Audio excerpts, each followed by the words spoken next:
At Witchtech Cables, we don't just make cables, we deliver excellence. Our products are built with advanced technology, trusted for their unmatched quality and durability. With a wide range of cables, swift delivery, and continuous innovation, we stay ahead of the market demand. We are proudly Nigerian, fully indigenous, yet world-class. Backed by a professional team, strong technical support, and a deep commitment to customer satisfaction. Witchtech Cables is more than a brand, it's a promise. Witchtech Cables, quality cables, better than the best.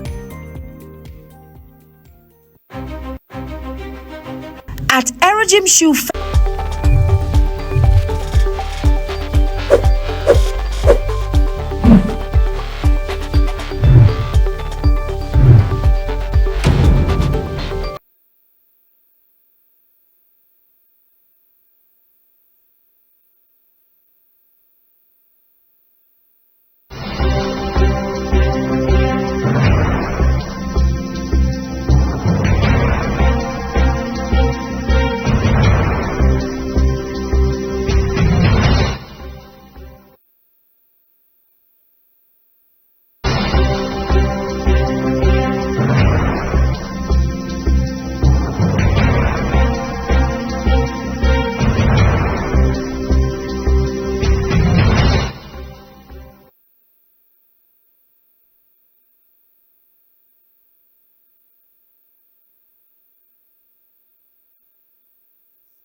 It's now time for us to get into the first conversation for today. So many things happening in the polity and putting governance together, putting accountability together. Some persons have said, well, the security situation has affected governance to an extent. And some persons said it is politically motivated, all right, allegedly. But what do you think about our leaders being accountable?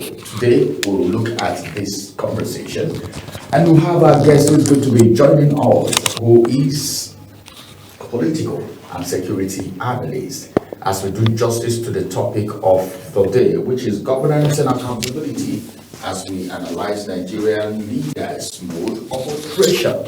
We call it modus of operandi. Let's see how our guest is going to put a perspective in face to this conversation today, as he drive home the points for you to understand. It's good to have you join us, Mrs. Saleh. Good morning. Good morning, Dr. Moses Saleh. Thank you for being a part of Global Television. Global Morning. Good morning. And thanks for having me again.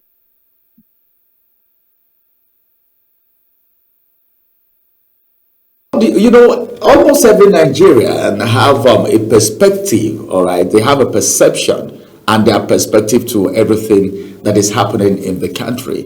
Governance and accountability. Some persons will always tell you people have been given responsibility, all right, but not held accountable, and that has affected governance in several ways. What do you think of that perception? Is it true? Well, it depends on which side of the coin that you are looking at it.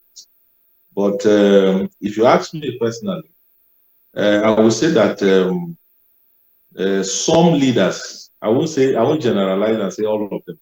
Some leaders in Nigeria actually they are not inclined towards giving accountability of their stewardship, and that is a very dangerous pattern if it's allowed to persist, because one of the major ingredients of democratic governance is accountability. You know, what makes democracy different from other forms of government, you know, is accountability. When you find an environment where you have a dictatorship, they are not accountable. Monarchies don't give account for whatever they do. But democracy, because you are holding the will of the people in trust, so you are bound to give accounts. But when you look at it, the kind of democracy that we practice here in Nigeria, you would realize that our leaders are not ready to give account for anything. They run, in fact, they run away from it. And when questions are asked, they get offended. They get offended, but it ought not to be so, because you are holding leadership position in trust. People voted for you to hold that position in trust. So you are obligated to give accounts of whatever you do or do not do while you are holding that position. Now, accountability. Some governors may just decide not to be accountable. Is there any way? Because a lot of people, this is what the federal government will always tell you. Take, for instance, the allocation, the FAC allocation going to the states now, the governors. The presidency will tell you, well, this is what has gone to the states, but we see the state governors not doing some, all right, like you said earlier, not using that money judiciously. You barely see nothing. And the federal government will say, well, your governors have the money, hold them accountable. How can Nigerians hold their leaders accountable? Is it really possible in the kind of democratic setting that we have in Nigeria? Hello. Well, please, can you still hear me? Because towards the end of that, your conversation, I didn't hear what you're saying. Can you hear me? Yes, we can. Okay.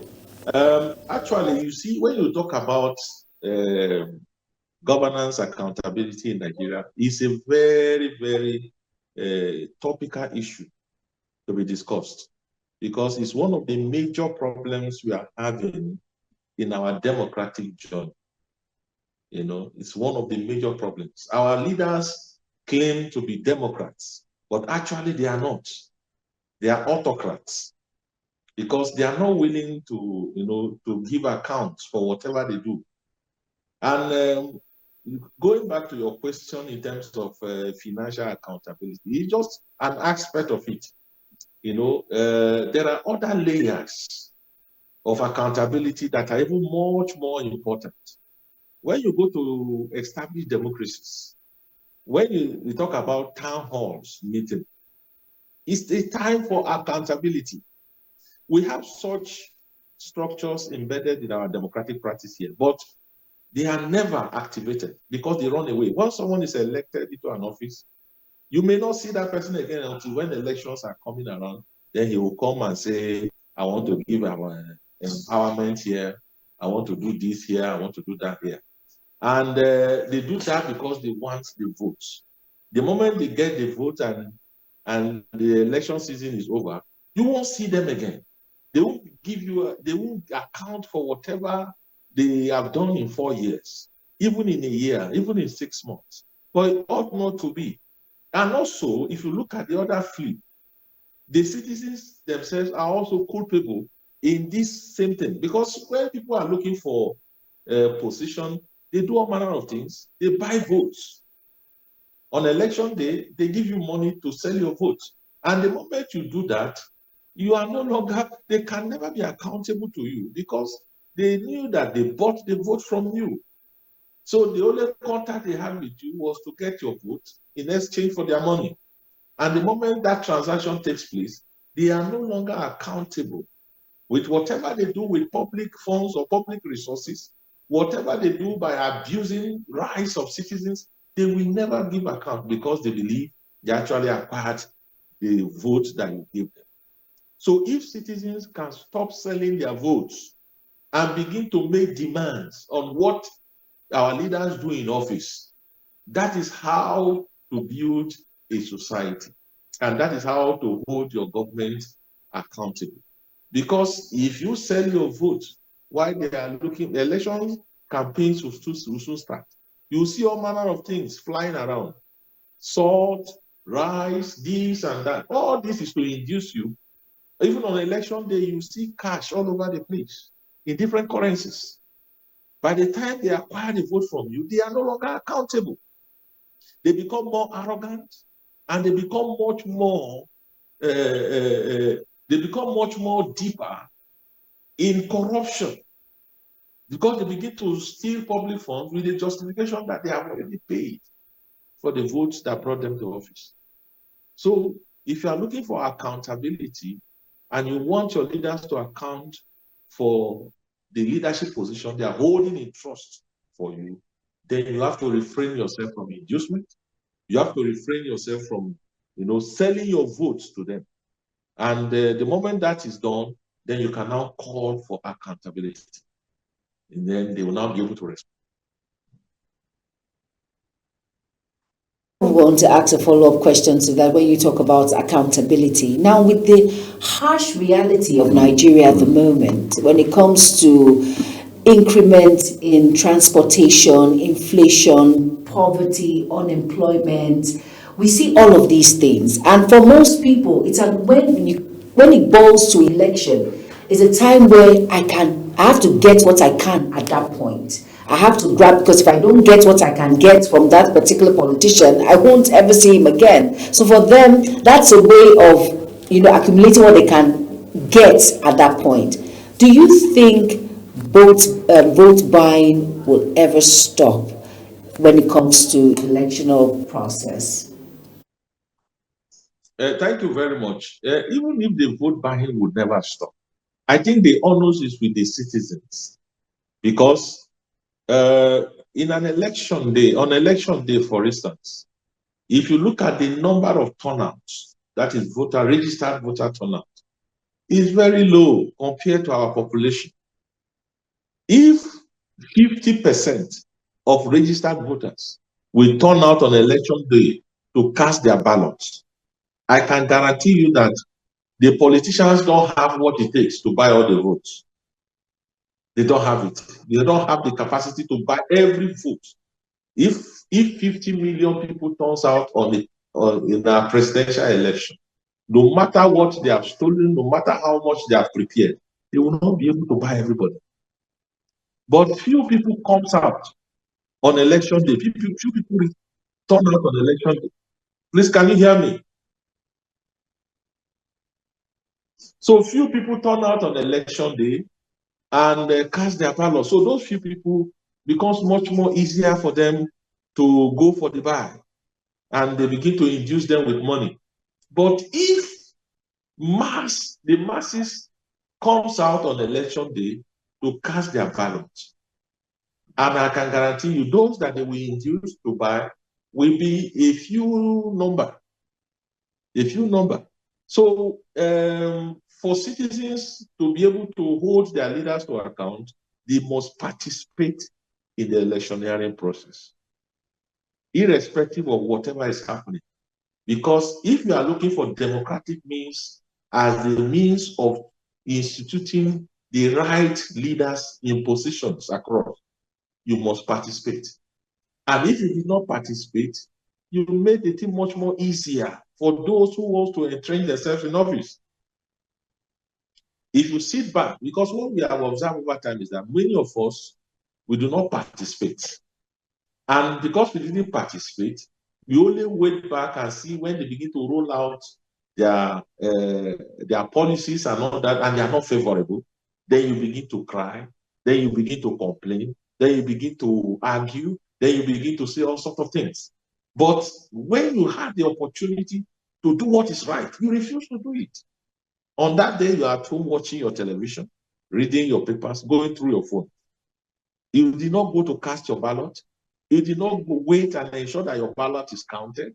You did not wait and ensure that your ballot gets to where it ought to get to without alteration. You didn't participate. You only sat at home and drink your tea and watch your TV and see others doing it. At the end of the day, when they come into power and they begin to misbehave, you'll be the first to complain.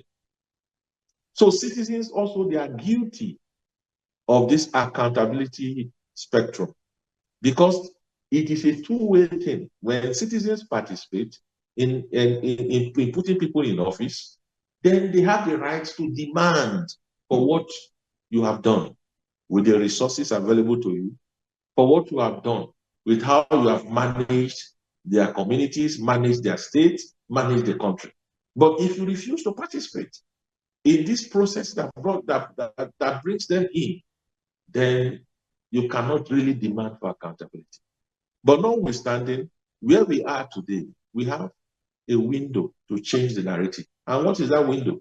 Is that we must all get ready to participate in the process. Whether INEC is going to do the right thing or not shouldn't be the thing that bothers you. All you need to do, go and cast your ballot, ensure your ballot is counted, ensure that you follow your ballot to where it ought to be, because if you do a process analysis of how elections are rigged in Nigeria, in most cases, it's not at the polling unit that elections are rigged. Elections are rigged in Nigeria at the collation center.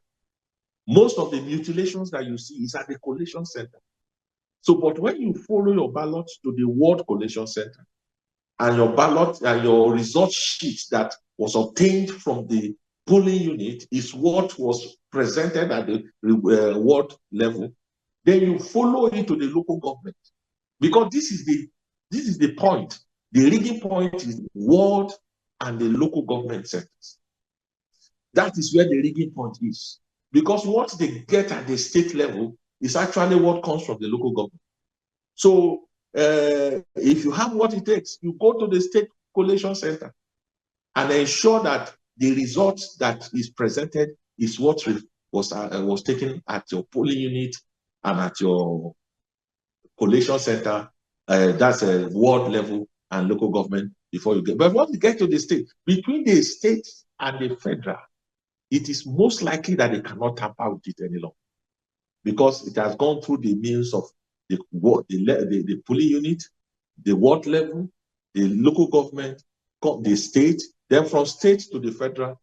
It's most likely that it cannot be tampered. But many people do not understand this process. They thought that elections are rigged at the polling unit. Before, we used to have scenarios like that, where they stuff ballot boxes at the polling unit.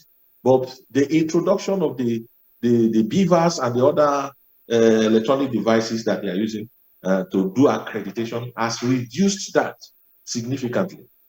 So the rigging point is the ward level and the local government. So if you can ensure that your votes are secured at this level, then it's going to reflect at the national level. But if you do not participate in this level, thinking that you have an agent, a political party agent that should, watch over your vote, you are a liar. Because when the agent gets to, they can induce that agent. The agent can sell out, get his money, and walk away, and allow them to mutilate, like we have seen in previous elections. So when citizens actively participate in these processes and entrench the right person into offices, or the right people into offices, then accountability becomes much more easier. Because the person knows that I'm holding this office in trust, because I was voted by the people. But in the case that you feel that you bought your way through, you gave money to party agents to mutilate results for you. You gave money to voters to cast their ballots for you. You gave money to INEC staff to ensure that it is done. You don't have time to give account for anything. But if these processes are well done in such a way that the will of the people is what entrench people into offices, then you can now talk of accountability. But notwithstanding, there are other channels to call for accountability. It's just that what we have observed in recent times is that the civil society in Nigeria have also been seriously induced, because the kind of civil society that we have. Nigeria used to have one of the most vibrant civil society in the world, especially during the military era.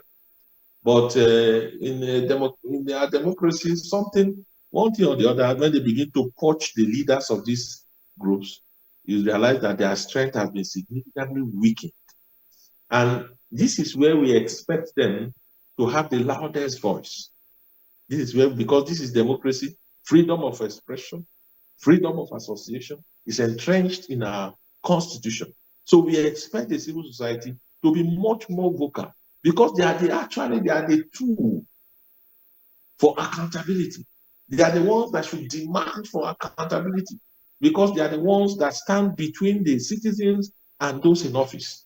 The gap between them is occupied by the civil society. But what we see today is that either the civil society have been induced or have been corrupted, and to the point that their voices have gone down. And that is why those in power, those in our offices, can do whatever they like and go away. We had it during President Obasanjo's time when he attempted to remove subsidy. The civil society mobilized and stopped him. Jonathan, they mobilized and stopped him. So where is the civil society that did all that today? What happened? If you begin to investigate and interrogate what has transpired, it will be mind-blowing for you. So this is where we are. If civil society, you cannot demand for accountability to the point that we compel the government to do what is right, then the country is in trouble. Because if civil society are quiet, the government removes subsidy without replacing anything, no palliative of any kind. When Obasanjo increased fuel price, we had palliative. When during Jonathan, we had palliative. But now there's just complete removal and no palliative. The cost of transportation is excessively high because the cost of fuel is high. And the masses, they must move from one point to another to earn a living. This is where the problem lies. So if civil society could stop Obasanjo from removing subsidy, could stop Jonathan from removing subsidy, so what are they doing this time around? What has happened? Now, for the past 3 to 4 years now, since subsidy has been removed, we expect them to agitate for palliatives to help the masses, but they have been quiet. And this is where our problem lies. We should be able to balance things. If you are speaking for the society, if you are speaking for the public, if you are speaking for citizens, you must be able to be upright and speak well. And now that we have had such a scenario in our hands, I will appeal to citizens to begin to speak for themselves. If you have a councillor that you know for the past 3 years has not done anything, you ask questions. If the councillor refuses to organize a town hall, you people should organize a town hall and invite him. Let him come and give account. The same thing applies to a local government chairman. The same thing applies to someone who is in the State House of Assembly, in the House of Reps, in the Senate, even your governor. They should the civil society should come together, organize a town hall, and invite the governor to come and explain what he has done in the last 3 years. And also extend it to the federal government. Let the president come and speak to Nigerians. How much has he saved from subsidy removal? And what has he done with the savings? Let him explain. So this is what, like the tradition we used to have before. During Obasanjo's time, at the end of every month, he comes on radio, Nigeria, and speak to citizens. People make phone calls to ask questions. That is accountability. So somehow, some other culture has died because we have seen our elections highly monetized. Highly monetized. So those who occupy offices, they don't have a damn for anything. They can be there for 4 years without speaking anything to you, without telling you anything. Relying on their aides to tell you, we have done this, we have done that. So this is where we are. The solution to that problem of accountability begins with our electioneering process. Once we get it right at that point, anyone that is in any office must give account for whatever they are doing. Thank you very much.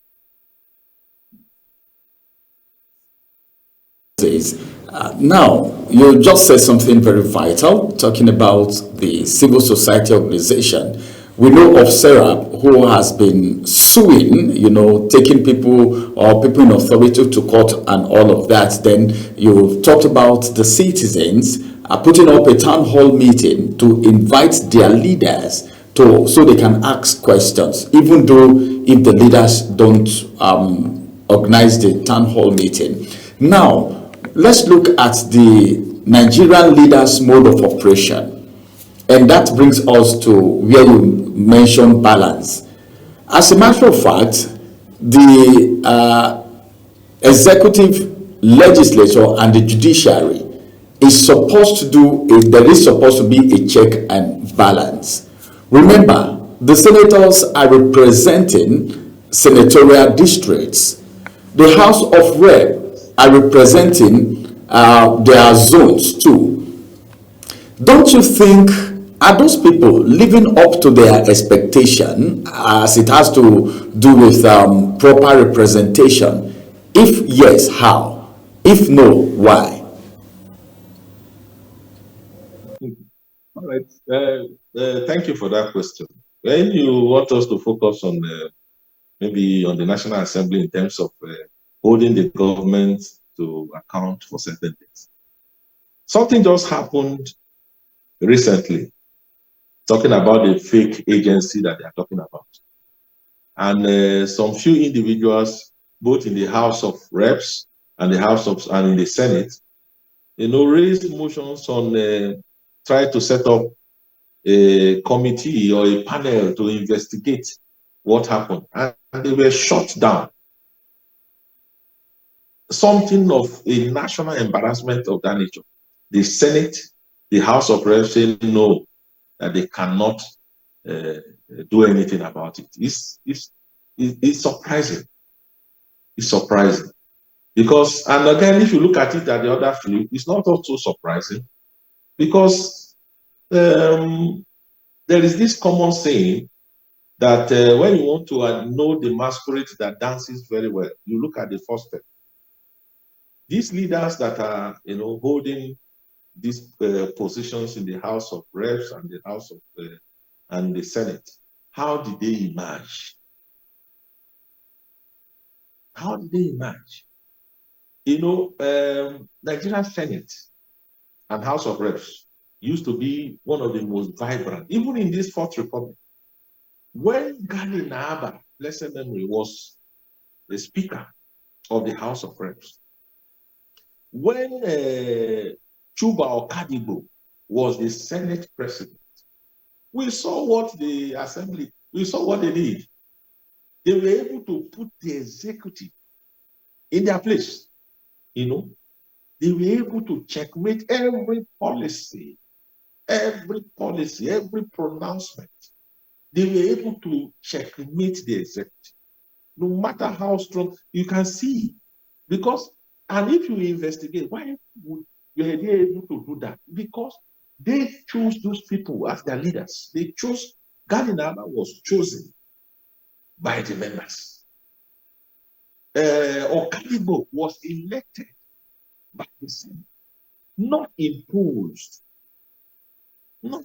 on them. So when you have an invisible hand imposing leadership in the Senate, in the House, of course, accountability will not be given to the members. It will be given to the hand that appointed them. So anything that will hurt the hand that appointed them, they will refrain from it. And the moment they begin to refrain from that, then accountability is dead.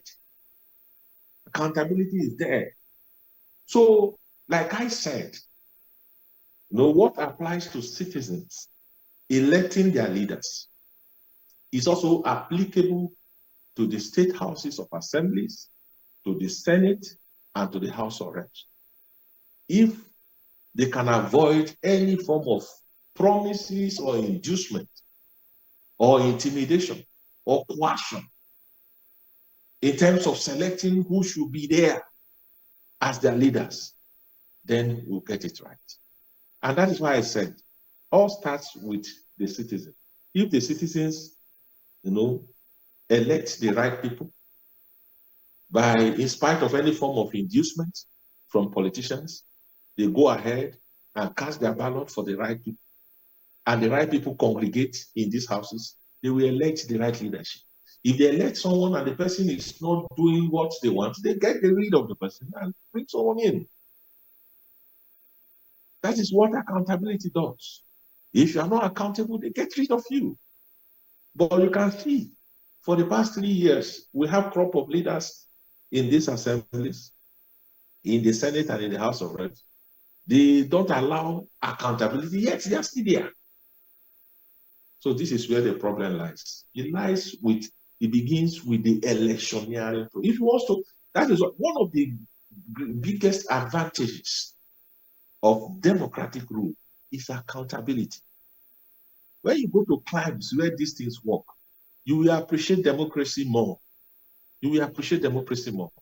But when you go to where these major principles of democratic rule are suppressed, then you begin to see the will of leaders, not the will of people, manifesting everywhere. But when you go to where accountability, is at work, you will see the will of the people manifesting. So accountability is the oxygen of democracy. Accountability is the oxygen of democracy. The moment you take accountability out, you have killed democracy as a form of government. Let me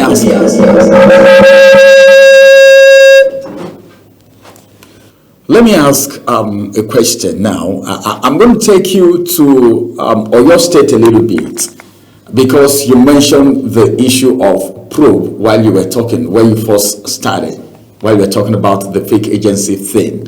Now, there is, I don't know, to an extent, Nigerians are thinking that even the leaders don't trust themselves. And I'll give you instances. They don't believe in themselves, as it has to do with governance, accountability, and other things. I'll give you instances now. First of all, there was a time in this country just recently that political office holders were being asked to take an oath before they can be given, they can be made candidate in some political parties, because of the issue of deception or not being sincere, to avoid them from defecting, all right, when they get the mandate. Then secondly, recently a sitting governor in Oyo State by the name Seyi Makinde came up after the release of the Orire adopted school children that there should be an independent probe by the United Nations, meaning that cannot be done in Nigeria, probably because of the trust issue that you talked about in your last explanation.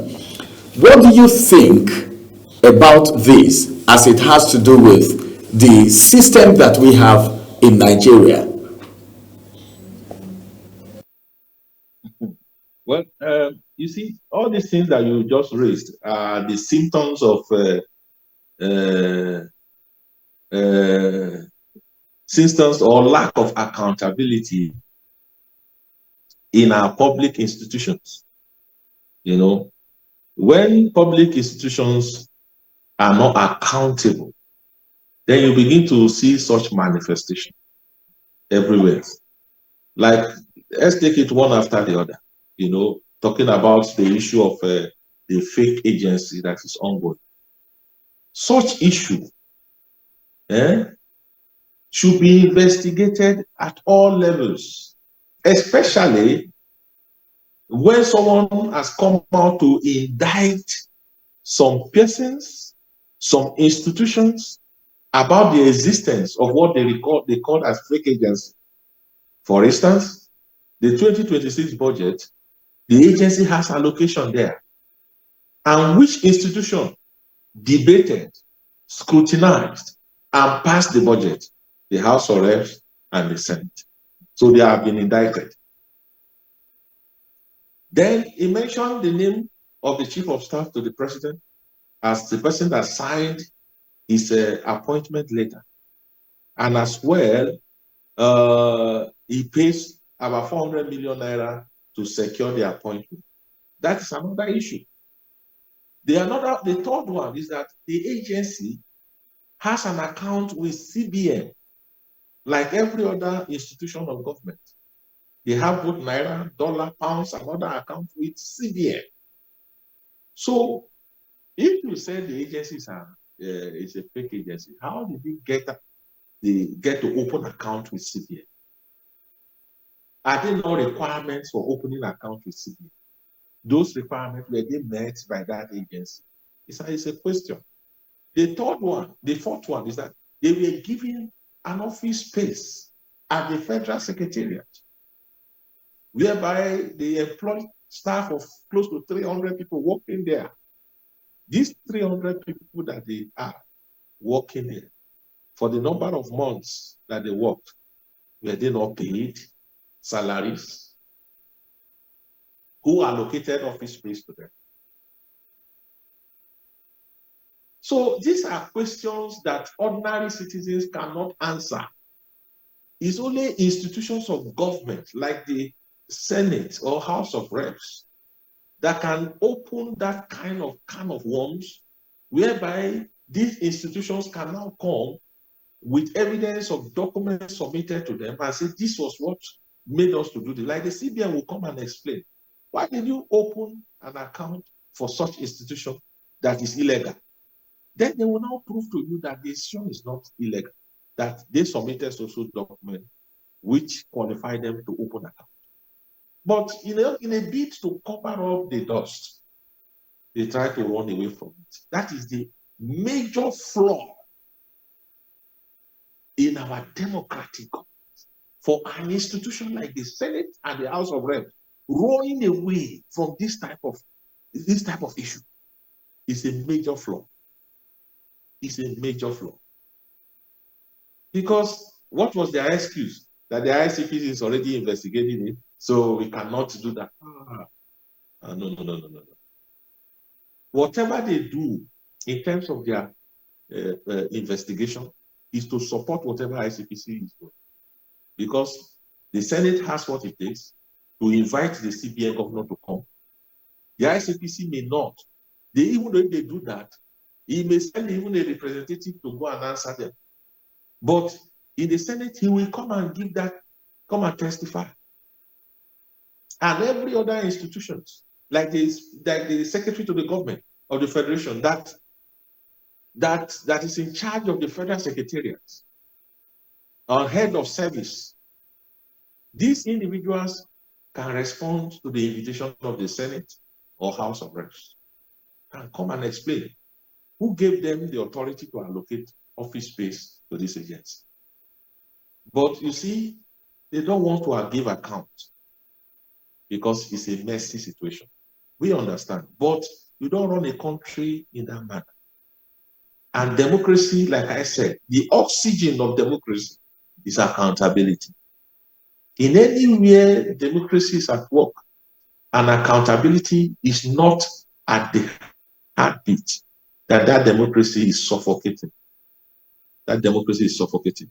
Because democracy, like a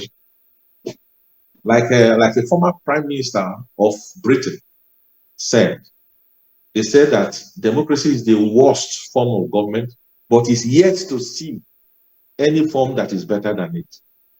And how did he arrive at that conclusion? Because of the accountability that is imbued in democratic practice. So if you take accountability away from democratic practice, then the institutions of democracy begins to suffer. And that is where we are at this point. You at the spot, for instance, as a political and security analyst. Now, with all that you have said, how can we actually address, in your own opinion, this issue of good governance and, of course, accountability? The way forward is simply with the citizens.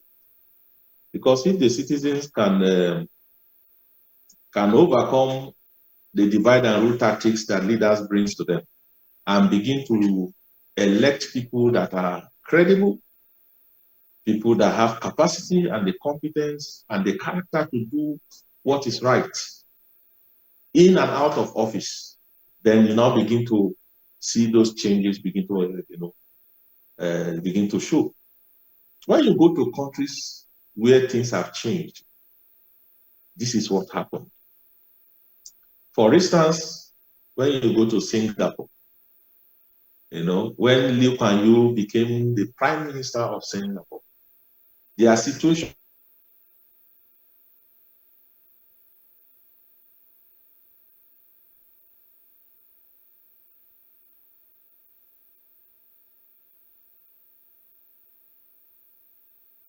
there. Wow, what a conversation we're having right here. You can see that almost every Nigerian, every political, public affairs analyst, security analyst, everyone have a perspective to what is happening in Nigeria. Of course. And when there is fault with governance, there would also be fault with security. Of course. And most of the reasons why we have all of this is because there is no accountability. At all. Imagine someone having a security vote, and this security vote is not judicially used, and there is no one to ask questions. Now, we know that, according to Dr. Moses Saleh, he has said, well, this is what to do. You may not have what it takes, all right, to sue and do all of that, but have a town hall meeting. Invite your councillors, invite your representatives, and ask questions. Everyone would be there. Probably the town hall meeting can even be conducted in the local languages, so that the people can ask questions, because your representative should understand your language. Of course. Whoever does not understand your language may not be able to represent you, because there will be a communication gap. All right, everyone, unfortunately, we can't continue with this conversation because of our time. I want to say a very big thank you to Dr. Moses Saleh, who is a political and security analyst. It's been a very wonderful time. And many thanks, Doc, for joining us. All right, thank you very much. You're welcome.